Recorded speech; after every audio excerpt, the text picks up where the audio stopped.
একমাত্র সন্তানকে হারিয়ে গগনবিদারী আর্তনাদ মায়ের, যাকে ঘিরে ছিল হাজারো স্বপ্ন। চোখের নিমিষেই বেপরোয়া ট্রাকের চাকায় পিষ্ট হয়ে সেই স্বপ্ন ভেঙে চুরমার।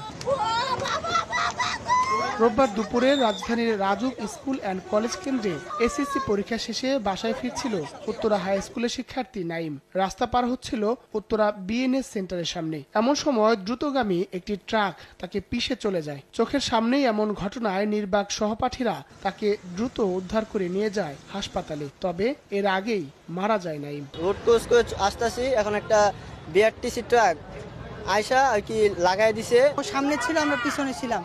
ও সামনে দেখলাম যে হঠাৎ করে ট্রাক এসে ওকে মেরে দিল। অনেক স্লো এসে ব্রেক করতে পারতো, কিন্তু ড্রাইভার সেটা করেনি। নাইমের বাবা মার একটাই দাবি, নিশ্চিত করতে হবে ঘাতক ট্রাক চালকের শাস্তি। তার মার বাসায় কাজ করে এই ছেলেরে কলেজে লেখাপড়া করাইছিল, এটা ভবিষ্যৎ ছিল, শেষ আজকে ভবিষ্যৎ শেষ হয়ে গেছে।